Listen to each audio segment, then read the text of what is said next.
പറ തുടങ്ങിക്കോ.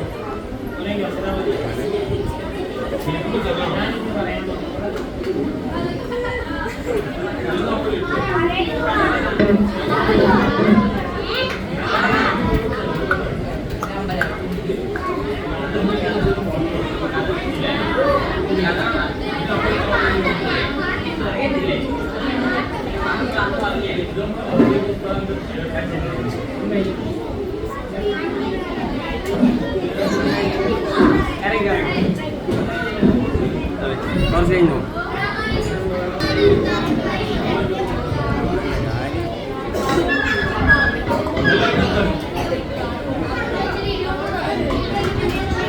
അസ്സലാമു അലൈക്കും.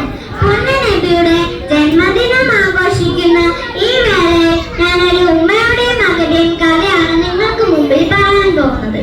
ഒരിക്കൽ കുടിക്കാനായി മകനോട് വെള്ളം കൊണ്ടുവരാൻ ഉമ്മ പറഞ്ഞു. മകൻ വെള്ളവുമായി വന്നപ്പോൾ ആ പാവ ഉമ്മ ഉറങ്ങിപ്പോയി. ഉമ്മയെ ഉണർത്തുന്നത് ശരിയല്ല എന്ന് മനസ്സിലാക്കിയ മകൻ ഉമ്മ ഉണരുന്നവരെ ഉമ്മയുടെ അരികിൽ തന്നെ നിന്നു. ഉമ്മ ഏറെ വൈകിയാണ് ഉണർന്നത്. അപ്പോൾ ഉമ്മ ചോദിച്ചു, മകനെ, നീ ഇത്ര നേരം ഉറങ്ങാതെ നിൽക്കുകയായിരുന്നോ? അപ്പോൾ മകൻ പറഞ്ഞു, ഉമ്മ ഉണരുമ്പോൾ തന്നെ വെള്ളം തരാമെന്ന കാര്യത്തിൽ നിൽക്കുകയായിരുന്നു. പെട്ടെന്ന് ഉമ്മ ദുആ ചെയ്തു, അല്ലാഹുവേ, എന്റെ യോമന മകനെ നീ നന്നാക്കണമേ. ഈ മകനായിരുന്നു പിന്നീട് ലോകപ്രസിദ്ധനായ ഇമാം നവവി റഹിമഹുല്ലാഹ്. കൂട്ടുകാരെ, നിങ്ങൾക്ക് ഈ കഥ ഇഷ്ടമായോ? ഇതിന് എന്താണ് മനസ്സിലായത്? ഉമ്മയെ വളരെയധികം സ്നേഹിക്കുകയും ബഹുമാനിക്കുകയും ഉമ്മ പറയുന്നതനുസരിച്ചാൽ നിങ്ങൾ ഉയർന്ന സ്ഥാനത്തിലെത്തും. ഇങ്ങനെയുള്ള കുട്ടികളിൽ അല്ലാഹു നമ്മെ ഉൾപ്പെടുത്തട്ടെ. ആമീൻ. അസ്സലാമു അലൈക്കും. നല്ല കഥയായിരുന്നു അല്ലേ? ആ കഥയിൽ ഉമ്മ മകന് വേണ്ടിയിട്ട് എന്താ ചെയ്തത്? ഉമ്മ മകന് വേണ്ടിയിട്ട് എന്താ ചെയ്തത്? അപ്പൊ എല്ലാരും ശ്രദ്ധിക്കുന്നുണ്ട്. ഓക്കെ, ഇനിയുള്ള കഥകൾ ഇതേപോലെ ശ്രദ്ധിച്ചിരിക്കണം. ഞാൻ ക്വസ്റ്റ്യൻ ചോദിക്കുന്നു, എല്ലാവരും നോട്ട് ചെയ്യുന്നുണ്ട് കേട്ടോ. അവസാന സമ്മാനം തരും. ഓക്കെ, ഓക്കെ ആണോ? ഓക്കെ, എങ്കിൽ 109, ചെസ് നമ്പർ 109 അടുത്ത വേദി ശ്രദ്ധിച്ചോണേ. അസ്സലാമു അലൈക്കും. പ്രിയപ്പെട്ട ഉസ്താദുമാരെ, പ്രിയപ്പെട്ട കൂട്ടുകാരെ, ഞാൻ ഇന്നിവിടെ പറയാൻ പോകുന്നത് മുത്തുമണി മുസ്തഫ സല്ലല്ലാഹു അലൈഹി വസല്ലമയുടെ ഒരു കഥയാണ്. കഥയുടെ പേര് ദയാലുവായ നബി. ഒരിക്കൽ സല്ലല്ലാഹു അലൈഹി വസല്ലം ഒരു വഴിയിലൂടെ നടക്കുകയായിരുന്നു. ഒരു വീടിന് മുൻപിലെത്തി. അതിൽ കാൽക്കാരിയിരിക്കുന്ന ഒരു തുള്ളി മഴ കേട്ടിട്ടു. അപ്പോൾ മാൻ പറഞ്ഞു, യാ റസൂലുള്ളാഹ്, എന്റെ രണ്ട് മക്കൾ കാറ്റിൽ വിഷമം പൊരുകയാണ്. ഞാൻ പോയി പാൽ കൊടുത്തിട്ട് വരാം. അങ്ങനെ വാൻ കാട്ടിലോട്ട് പോയി. വാൻ തിരിച്ചു വന്നപ്പോൾ അള്ളാഹ്ക്ക് അതിന്റെ അവസ്ഥ കണ്ടിട്ട് വിഷമം തോന്നി. അങ്ങനെ അതിനെ മേടിക്കുന്നു, പൈസ കൊടുത്ത് മേടിക്കുന്നു. അങ്ങനെ അതിന്റെ വഴിയിലൂടെ അത് കുട്ടികളുടെ അടുത്തോട്ട് വീഴുന്നു. ഇപ്പോൾ നിങ്ങൾ പറയാം, നമ്മുടെ നബി അല്ലേ ദയാലുവായ നബി. അസ്സലാമു അലൈക്കും. ഇപ്പൊ ഈ കുട്ടി പറഞ്ഞ കഥയുടെ പേരെന്താ?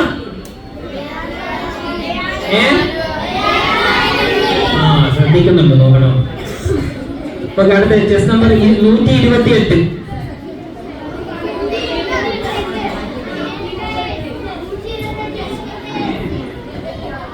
അസ്സലാമു അലൈക്കും. നിങ്ങൾക്ക് ഞാൻ പ്രവാചകനെ കുറിച്ചുള്ള അനുജന്മാരെ കുറിച്ചുള്ള ഒരു കഥ പറഞ്ഞു തരട്ടെ. ഒരിക്കൽ നബി സല്ലല്ലാഹു അലൈഹി വസല്ലം അനുജന്മാരും മക്കയിൽ കബാലത്തിൽ നിന്നും സമീപത്തോടെ നടക്കുകയായിരുന്നു. അപ്പോൾ കുശൻ പ്രമുഖനായ അബൂജഹൽ നബി സല്ലല്ലാഹു അലൈഹി വസല്ലത്തിന്റെ ഒട്ടകത്തിന്റെ ചീവനഞ്ഞ കുരൽ മലയറിഞ്ഞു. അതുകൊണ്ട് അനുജന്മാർക്ക് ദേഷ്യം വന്നുവെങ്കിലും നബി സല്ലല്ലാഹു അലൈഹി വസല്ലം അവരെ ശാന്തരാക്കി. എന്നിട്ട് പുഞ്ചിരിച്ചുകൊണ്ട് ആ കുഴൽമല സ്വന്തം വസ്ത്രത്തിൽ നിന്നും തുടച്ചു മാറ്റി. ഈ സംഭവം നബി സല്ലല്ലാഹു അലൈഹി വസല്ലം ക്ഷമയുടെയും സമാധാനത്തിനും ഉത്തമമാണ് ഉദാഹരണമാണ്. പ്രതികൂല സഹജനെ നന്നായി ശാന്തമായി.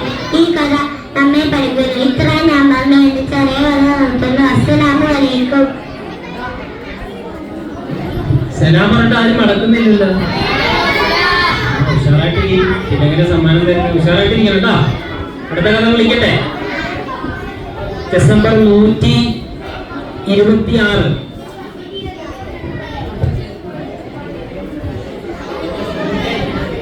അസ്സലാമു അലൈക്കും. നിങ്ങൾക്ക് ഞാൻ പ്രവാചകനെ കുറിച്ചുള്ള ഒരു കഥ പറഞ്ഞു തരട്ടെ. ഒരിക്കൽ നബി സല്ലല്ലാഹു അലൈഹി വസല്ലം അനുജന്മാരും മക്കയിലെ ഒരു വഴിയിലൂടെ നടക്കുകയായിരുന്നു. അപ്പോൾ ഒരു വൃദ്ധയായ സ്ത്രീ അവരുടെ അടുത്ത് വന്ന് നബി സല്ലല്ലാഹു അലൈഹി വസല്ലം തന്റെ വീട്ടിലേക്ക് ക്ഷണിച്ചു. നബി സല്ലല്ലാഹു അലൈഹി വസല്ലം ആ ക്ഷണം സ്വീകരിച്ചു. അവർ വീട്ടിലെത്തിയപ്പോൾ ആ വൃദ്ധയായ സ്ത്രീ നബി സല്ലല്ലാഹു അലൈഹി വസല്ലത്തിന് ഈത്തപ്പഴവും വെള്ളവും നൽകി. ആ ഭക്ഷണം കഴിച്ചു കൊണ്ടിരിക്കുമ്പോൾ ആ വൃദ്ധയായ സ്ത്രീയുടെ മൂലയിൽ കെട്ടിയിട്ടിരുന്ന ആടിനെ നബി സല്ലല്ലാഹു അലൈഹി വസല്ലം ശ്രദ്ധിച്ചു. അതിനെ തീറ്റ കൊടുത്തിട്ട് കുറെ സമയമായിരുന്നു.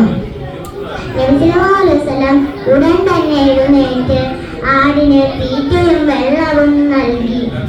അത് കണ്ട ആ വൃദ്ധയായ സ്ത്രീയുടെ കണ്ണ് നിറഞ്ഞു. ആ നബി സല്ലല്ലാഹു അലൈഹി വസല്ലത്തിന്റെ പരിപാലനവും സ്നേഹവും അവരെ ആകർഷിച്ചു. ഈ കഥ നമ്മെ പഠിപ്പിക്കുന്നത് എല്ലാ ജീവജാലങ്ങളെയും നബി സല്ലല്ലാഹു അലൈഹി വസല്ലം പരിപാലിക്കുകയും സ്നേഹിക്കുകയും നബി സല്ലല്ലാഹു അലൈഹി വസല്ലം ചെയ്യുന്നു. അസ്സലാമു അലൈക്കും. കഥയിലെ വൃദ്ധയായ സ്ത്രീ നബി സല്ലല്ലാഹു അലൈഹി വസല്ലം തങ്ങൾക്ക് നൽകിയത് എന്തൊക്കെയാ?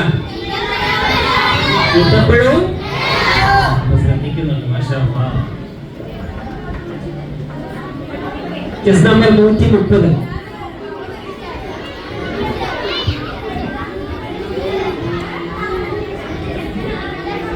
അസ്സലാമു അലൈക്കും. പ്രിയപ്പെട്ട ഉസ്താദുമാരെ, രക്ഷിതാക്കളെ, എന്റെ പ്രിയ കൂട്ടുകാരെ, അസ്സലാമു അലൈക്കും. ഞാൻ ഇന്നിവിടെ പറയാൻ പോകുന്ന കഥയുടെ പേരാണ് മുത്തുനബിയും പെരുങ്കാലനും. മുത്തുനബിയുടെ കാലത്ത് മഹാനുഴയനും പെരും കള്ളനുമായിട്ടുള്ള ഒരാളുണ്ടായിരുന്നു. മദ്യപാനം, പിടിച്ചുപറി, അടിപിടി മുതലായ എല്ലാ ദുശീലങ്ങളും അയാൾക്കുണ്ടായിരുന്നു. അങ്ങനെ ഇരിക്കെ മദീനയിൽ മുത്തുനബിയെ സന്ദർശിക്കാൻ ആളുകളെത്തി. അവരുടെ കൂട്ടത്തിൽ അയാളും ഉണ്ടായിരുന്നു. അയാളെ മനസ്സിലാക്കിയ മുത്തുനബി പുഞ്ചിരിച്ചുകൊണ്ട് ചോദിച്ചു, മകനെ, നിന്റെ ഈ ദുശീലങ്ങളിൽ ഏതെങ്കിലും ഒന്ന് ഉപേക്ഷിക്കാൻ നീ തയ്യാറാണോ?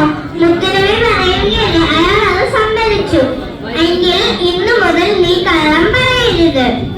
അത് കേട്ട് അയാൾക്ക് ആശ്വാസം തോന്നി. മോഷണവും പിടിച്ചുപറിയും നിർത്താൻ പറഞ്ഞില്ലല്ലോ. എങ്കിൽ ഇന്നു മുതൽ കള്ളം പറയില്ലെന്ന് അയാൾ എന്താ ഉറപ്പ് കൊടുത്തു. അയാൾ ശപഥം ചെയ്തു. മുത്തുനബിയുടെ അടുത്ത് നിന്ന് തിരിച്ചു വരുന്ന വരെ ഒരു വലിയ ഈന്തപ്പഴത്തോട്ടം കണ്ടു. ഇന്ന് രാത്രി ഇതെല്ലാം അടിച്ചു മാറ്റണം.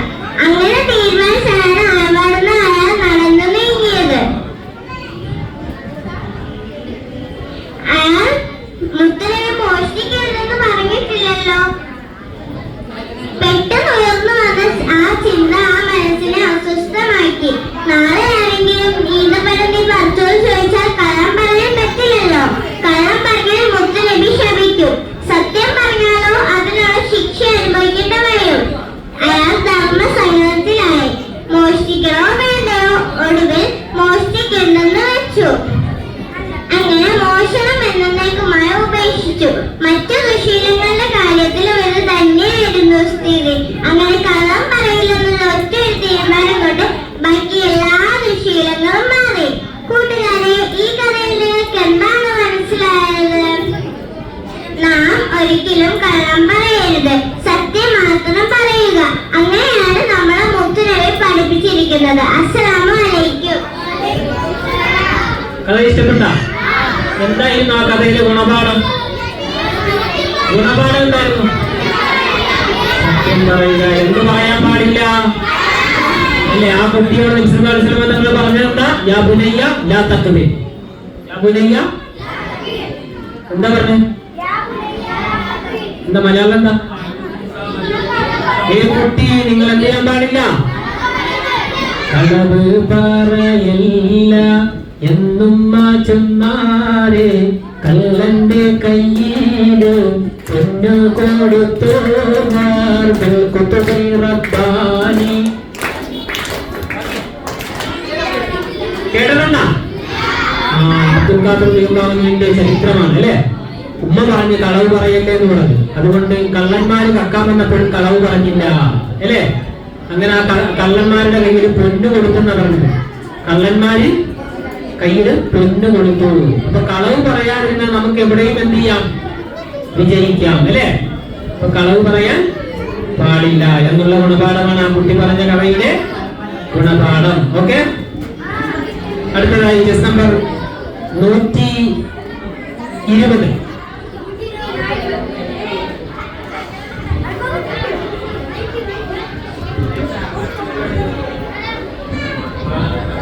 അസ്സലാമലൈക്കും. ഞാനിവിടെ കൊച്ചു കഥയാണ് പറയാൻ പോകുന്നത്. നിങ്ങൾ എല്ലാവരും ശ്രദ്ധിച്ചു കേൾക്കുമല്ലോ. ഒരിക്കൽ നബി സല്ലല്ലാഹു അലൈഹി വസല്ലം അജ്ജരന്മാരും മദീനയിലെ ഒരു വനത്തിലൂടെ നടക്കുകയായിരുന്നു. അപ്പോൾ ഒരു മാൻ നബിയുടെ അടുത്തേക്ക് ഓടി വന്നു. ആ മാൻ നബിയോട് പറഞ്ഞു തന്റെ കുഞ്ഞുങ്ങൾക്ക് വിശക്കുന്നു, അതിന് ഭക്ഷണം നൽകാൻ ആവശ്യപ്പെട്ടു. നബി ആ മാനിനോട് കരുണ കാണിച്ച് എന്നിട്ട് തന്റെ അജ്ജരന്മാരോട് ആ മാനിന്റെ കുഞ്ഞുങ്ങൾക്ക് ഭക്ഷണം നൽകാൻ ആവശ്യപ്പെട്ടു.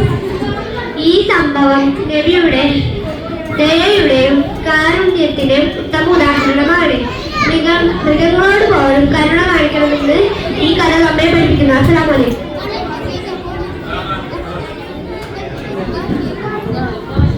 ശ്രദ്ധിക്കുക, കുട്ടികളുടെ കഥ പറച്ചിൽ കഴിഞ്ഞാൽ ഉടൻ തന്നെ സീനിയർ വിഭാഗത്തിന്റെ സംവിധാന മത്സരം ഈ വേദിയിൽ അരങ്ങേറുകയാണ്.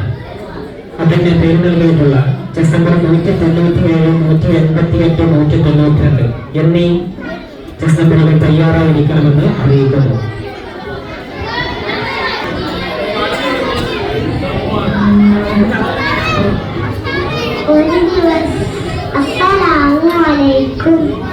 ഒരു ദിവസം ഒരിക്കൽ സൈനബ് എന്നൊരു സ്ത്രീ തങ്ങൾക്ക് അനുജന്മാർക്കും ഇത്തിരി ആട്ട വെച്ച് കൊണ്ടു കൊടുത്തു. സമ്മാനം കൊടുത്ത ആട്ടോ. നബി സല്ലല്ലാഹു അലൈഹി വസല്ലം അനുജന്മാരും അത് കഴിക്കാൻ പോയപ്പോൾ പെട്ടെന്ന് നബി സല്ലല്ലാഹു അലൈഹി വസല്ലം പറഞ്ഞു, ഇതാരും കഴിക്കരുത്, ഇതിൽ വിഷം കലർത്തിയിട്ടുണ്ട്. എല്ലാരോടും കൈ നോക്കി നിൽക്കാൻ പറഞ്ഞു.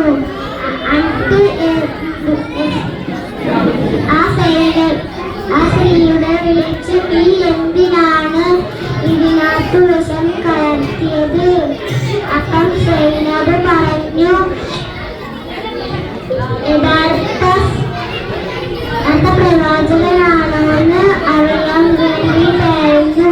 നബി സല്ലല്ലാഹു അലൈഹി വസല്ലം പറഞ്ഞു മനസ്സിലാക്കി വിട്ടയച്ചു.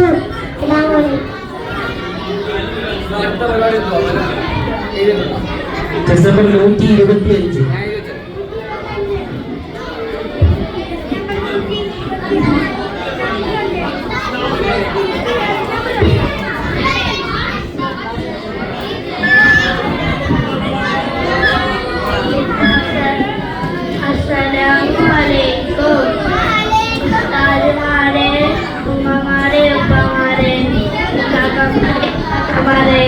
എല്ലാവർക്കും നബിദിന ആശംസകൾ. ഒരിക്കൽ നബി സല്ലല്ലാഹു അലൈഹി വസല്ലമയുടെ മദീന പള്ളിയിലേക്ക് ഒരാൾ കടന്നു വന്നു. അയാൾ ചോദിച്ചു, ഞാൻ നബിയെ, എൻ്റെ ഉമ്മയോടും ഉപ്പയോടും ഞാൻ ചെയ്യേണ്ട കടമകൾ എന്താണ്?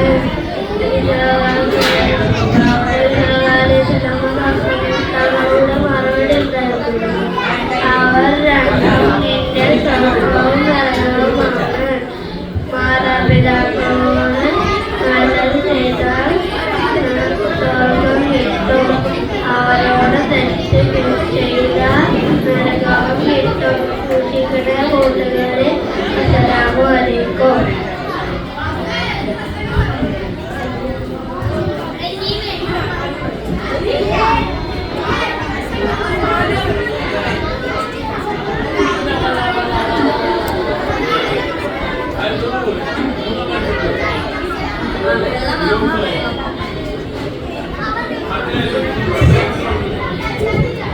അടുത്തതായി വേദി